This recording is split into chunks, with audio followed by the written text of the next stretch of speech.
motema mabe mondoki ekoma mosala ye mwana moke lokola ngai bakundelinga maseke ya meme liboso ya lopango batinga motema motomoto mpona bala te kanda ya nini yopandeko obaliaka mbongo na ngai te balongolanga motema ye atiyanga motema ya soso mpona koma lokoso na tilisa mibali ye soki mpe akufaka kisi mpe ekolaka. Mesdames, Messieurs, peuple congolais, incroyable mais vrai, vous avez dû constater comme la plupart des Congolais que quand le dictateur Denis Sassou Nguesso quitte Brazzaville pour la capitale de la tyrannie, c'est-à-dire l'oyocratie, Oyo, il n'y envoie plus de tambours ni de trompettes et encore moins de routes barrées, comme d'habitude. Qu'est-ce qui se passe? D'après des sources fiables, Sassou Nguesso veut faire profil bas. Et pourquoi? Parce qu'il a des gros soucis pour la survie de son régime et aussi pour la transmission de sa propriété privée à son fiston Denis Christel Sassou Nguesso pour que le Congo devienne la dynastie de Sassou et de Nguesso. Alors, quels sont ces soucis? Il y en a deux. Il y a d'abord les soucis d'argent et puis les soucis de son héritier Kiki, Denis Christel Sassou Nguesso, qui a des embrouilles avec la justice française et américaine. Une somme qui serait soit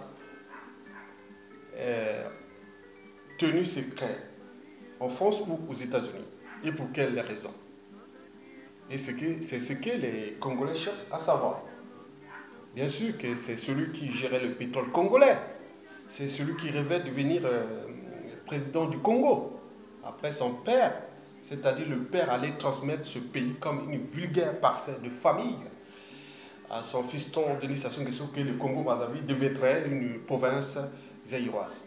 Mesdames, Messieurs, oui, Sassou Nguesso a des soucis d'argent. Vous savez que Sassou Nguesso, depuis la nuit des temps, n'a pas de capacité mentale ni morale et encore cognitive de pouvoir s'adapter au changement. En tenant compte de la gestion de nos ressources, il a plutôt, son modèle économique est plutôt fait de l'exploitation des ressources naturelles et donc le pétrole, qui est d'ailleurs géré de manière opaque. Ne parlons pas du bois. Bon, il me semble que après le hold-up électoral du 20 mars 2016, nous sommes arrivés à une crise économique, puis sociale et humanitaire d'ailleurs, la guerre dans le pôle, bien sûr engendrée par lui-même, il est pompier pyromane, ça on le sait. Et donc, Sassou Nguesso s'est dit, la situation est compliquée pour lui, il n'a pas d'argent. Donc il a essayé un peu de rapatrier ses fonds propres qui sont cachés à l'étranger. Mais là, bingo, la résistance extérieure à sa dictature a tout bloqué par ces circuits de lobbying et de réfaction contre le régime Sassou Nguesso. Parce que l'enjeu est que Sassou dégage. Bien sûr que ces résistants extérieurs ont fait un grand boulot. Les comptes de Sassou Nguesso en Occident, dans les paradis fiscaux, autres sont bloqués. Donc il n'a plus d'argent. Mais il faut l'argent.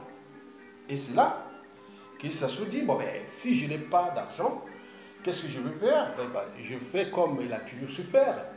C'est-à-dire le jeu d'enfant entre lui et le Fonds monétaire international contre le peuple congolais. Souvenez-vous des programmes d'ajustement structurel D'abord, oui, programme d'ajustement structurel, puis programme d'ajustement structurel renforcé il y a 30 ans, alors que le pétrole coulait à flot dans un pays de seulement de 2,5 millions d'habitants. Vous imaginez, à l'époque, il y avait au moins 50% de la population qui était dans la merde. On s'est demandé où va l'argent. Donc il y a un jeu d'enfant entre ce dictateur et le FMI pour le tirer toujours vers le bas, ce pays, en même temps qu'ils font les affaires contre le peuple congolais. Donc Sassou n'a plus d'argent. Eh oui, Sassou n'a plus d'argent. Vous savez que, bon, Sassou Nguesso, avec l'argent du Congo, hein, des ressources naturelles, qu'il a exploité le pétrole majoritairement, qu'est-ce qu'il fait? C'était pour ses liquidités. C'est-à-dire, ces liquidités consistaient à acheter d'abord la conscience mondiale, d'abord France-Afrique. On a pu par exemple voir des ex-présidents, des ex-ministres, des députés et tous les lobbyistes français aller là-bas comme à la cour des récré, aller au Monjoie, aller chercher l'argent. On partait au Congo, à Oyo, pour une conférence à la con, on revenait avec 300 000 euros, 500 000 euros, et pour les plus malins, ils sont devenus des millionnaires et des milliardaires. Voilà, c'est Papa Zinza, on l'appelait DAB, distributeur automatique de billets, de bons comptes.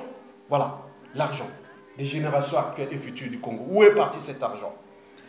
Et donc là, il n'a plus d'argent d'abord pour acheter la conscience mondiale qui a entretenu son régime. Il passait partout, on l'écoutait. Sassou Nguesso, là où il passait, tout le monde le respectait, on lui donnait des rôles, des pères et autres, alors qu'il était pompier et pyromane dans son propre pays. Donc, et là, il n'a plus d'argent. Mais il faut l'argent. Et donc, moins d'argent, pour lui, moins de corruption. Et donc, il peut être en danger. Parce que Sassou Nguesso n'a jamais fait de politique. Il a toujours fait de la chair de conscience et de la charité. Et ça, il faut l'argent. Donc, bon, l'argent aussi consistait aussi à entretenir sa garde prétorienne et aussi les compagnies des mercenaires qui tuent les Congolais. Oui, moins d'argent, donc il risque d'avoir des embrouilles avec ces compagnies des mercenaires et surtout sa garde prétorienne parce que Sassou Nguesso a désarmé nos armées et donc sa garde sécurité, tout ce qui ont été la violence, la terreur, le déclassement, le déshumanisme et autres, c'est par ces compagnies de mercenaires et sa garde prétorienne. Donc il faut l'argent pour entretenir ces hommes-là et cette logistique de la terreur et de la violence. Donc là, il est bloqué, donc il risque d'avoir des embrouilles déjà à cette échelle. Bon, l'argent aussi consistait bien sûr à acheter les armes, parce que Sassou Nguesso, il est friand des armes, il est addict des armes, qui sèment la terreur, la violence au niveau de la police politique et aussi de ses miliciens et tout ce que vous connaissez. Là, il n'y a plus d'argent. Donc, il faut chercher l'argent. Donc, tout est bloqué là-bas. Son argent est bloqué à l'extérieur.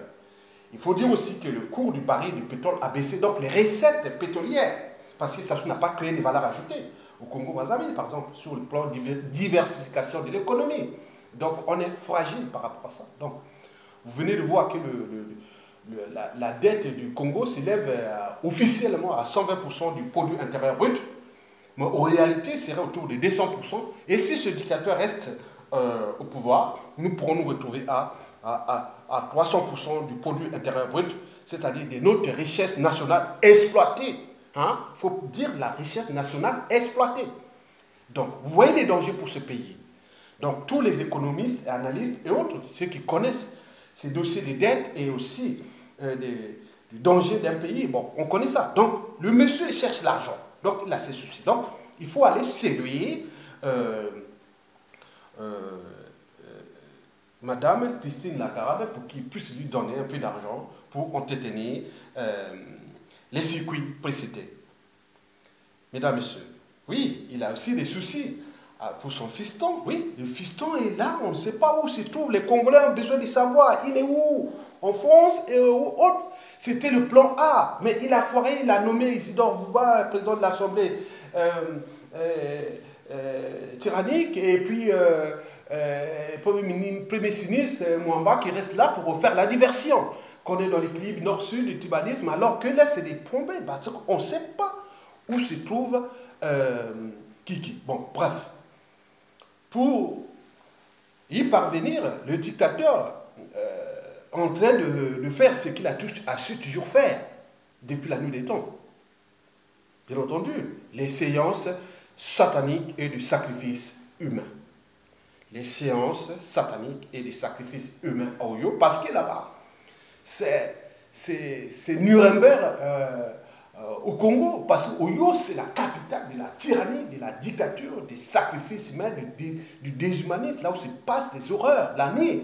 Oui, on parle de marabouts, de sorciers, des loges fétichistes qui sont là, en train de les conseiller. Bien sûr, prenons le cas des incantations nocturnes. Elles sont d'abord dirigées contre Christine Lagarde du FMI pour qu'il puisse, même la Banque mondiale, ses créanciers, pour qu'il puisse être doux et voilà. Même le risque, même si Christine Lagarde ou les gens du FMI partaient au Congo à Oyo, ils risquent d'être empoisonnés, pas empoisonnés, et mettre des produits ils ont cette économie qui touche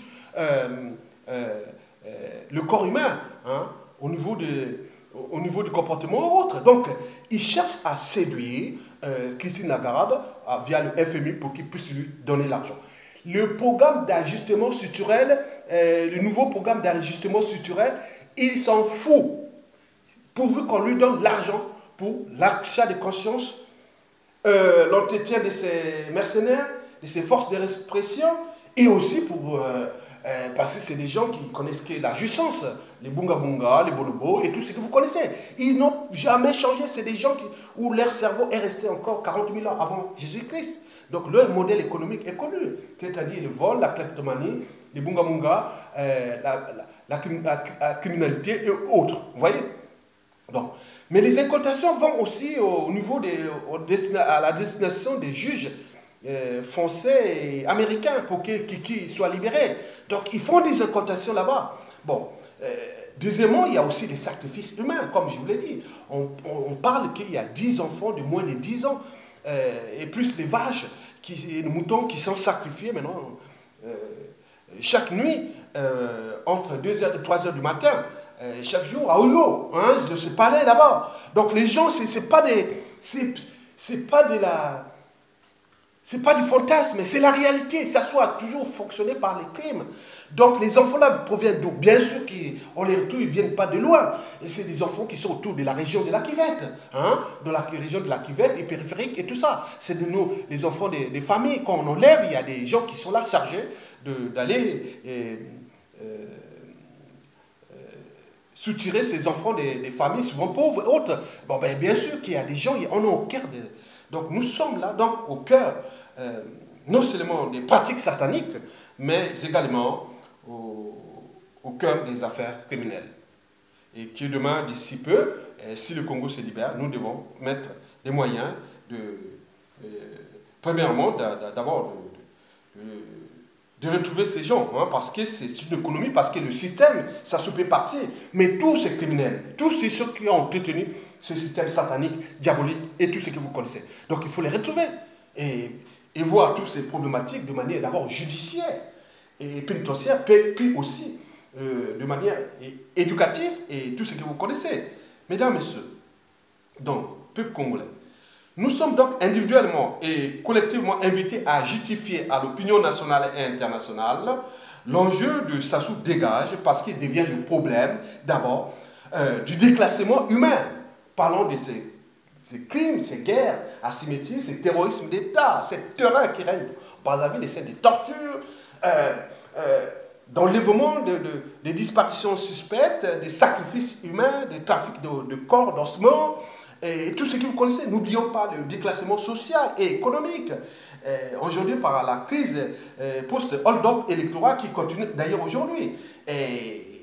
Et historiquement, il y a eu des pays qui ont disparu parce que les gens, individuellement, collectivement, n'ont pas pris les responsabilités devant un individu qui est mortel comme nous, qui peut disparaître comme nous. Donc, pourquoi laisser ce monsieur continuer à déclasser là? Les conséquences, pour expliquer à l'opinion internationale, c'est surtout l'immigration. Hein, le pays-là ne méritait pas que ça. Mais donc, on va importer aussi des criminels qui sont là. Parce que la construction mentale de l'individu se réalise lorsqu'il est enfant au cœur de sa famille et de son milieu socio-culturel. Mais plus ce milieu est perturbé, plus il risque de devenir un psychopathe, un sociopathe, est élevé. Donc nous avons au sein des immigrés qui arrivent du Congo beaucoup de volumes d'assassins, des criminels qui sont là, qui vont affecter et perturber les couples, les enfants des gens civilisés ici en Occident ou ailleurs dans le monde. Donc c'est des criminels qui arrivent là. Donc vous vous rendez compte, parce que même ces criminels qui sont envoyés pour chercher à assassiner, empoisonner les résistants qui luttent contre sa dictature, donc ils sont parmi nous. Donc nous allons mettre un écosystème même occidental avec des criminels qui sont là. Voilà, donc ils ont des statuts sociaux, ils dépendent de la collectivité, on leur donne des allocations, on leur donne tout, mais en même temps ils ont l'argent pour vivre et aller assassiner les gens, chercher à assassiner les gens. Donc d'où l'enjeu, ça devient le danger général, parce que ces gens-là, l'amour n'a pas de frontières. On va trouver un demain qui dit, il peut séduire l'enfant demain ils vont séduire les enfants de Hollande, de Chirac, de tous ces mondes-là qui ont tenu ces régimes.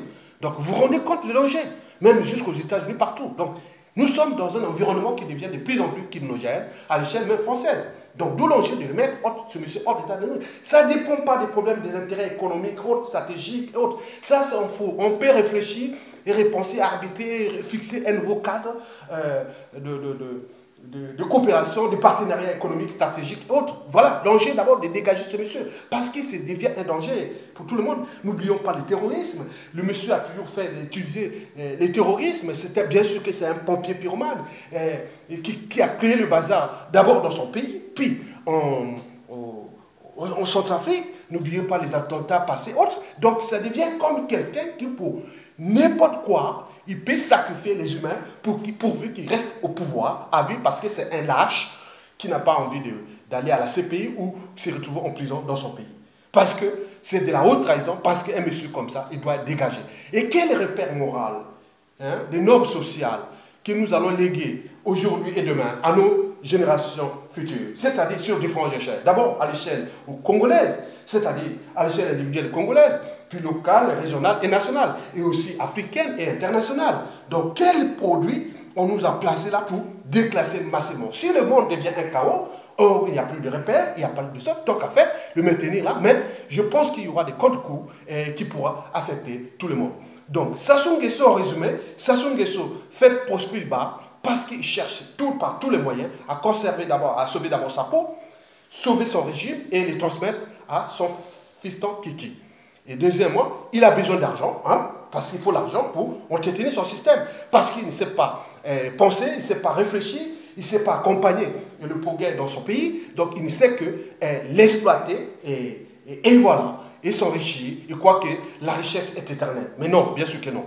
Donc, mesdames, messieurs, vous l'avez compris. Donc l'enjeu, ce message s'adresse d'abord à l'opinion nationale, tant civile que militaire. Donc nous devons prendre notre responsabilité d'abord, arracher notre liberté et notre dignité, puis récupérer notre pays. Parce que les moyens de l'État, dont le dictateur Denis Sassou Nguesso, c'est d'abord confisqué, et puis s'en est approprié, ça devient sa propriété privée, et qui pense que, à l'échelle nationale, il ne peut rien faire parce que la condition humaine, sociale, est dégradée, et les gens ne sont pas capables de réagir, de mettre les gens. L'action construit le cerveau, restructurer la contestation, la pensée, la manager pour que ce mec dégage d'ici peu. Mais qu'est-ce qu'on attend? Donc, tout le peuple est maintenant tourné que vers l'extérieur. Bien sûr que la résistance intérieure fait du vrai boulot au niveau du blocage des moyens des nuisances, c'est-à-dire de l'argent, de son butin qui consiste à acheter les armes et acheter la construction mondiale et surtout faire ce jeu de rôle-là. Mesdames, messieurs, peuple congolais, vous l'aurez compris, et à bientôt, et battons-nous, à très bientôt, parce que ce monsieur qui est en train de faire des incantations sur ces créanciers, dont les Christine Lagarde, et le FMI, les banques mondiales, et toutes ces choses-là, et même au niveau de ses anciens amis de la France-Afrique qui ne veulent même plus aller là-bas. Tenez bien, nous avons des informations sur la place de Paris, par exemple, ceux qui allaient en Montjoie, ils ne veulent plus de monsieur, parce que le monsieur devient monsieur Ebola. Si vous êtes avec, c'est comme une épidémie, donc nous cherchons un vaccin. Oui, le vaccin, il faut un vaccin pour qu'il n'y ait pas cette épidémie. Donc, le vaccin, il est déjà extérieur, mais aussi à l'intérieur. Cherchez un vaccin pour le faire partir. Oui, sinon nous aurons tous perdu le pays, plus que jamais déclassé, déshumanisé et décivilisé. devenir une poudrière durable. Mais à la faute à qui? C'est à nous-mêmes, individuellement et collectivement. Parce que si nous ne sommes pas un peuple de moutons, qui engendre souvent des dictateurs de loups, alors devenons un peuple de loups et Denis Sassou Nguesso dégage tout de suite. Vous l'aurez compris, qu'il arrête ses sorcelleries et croit que voilà.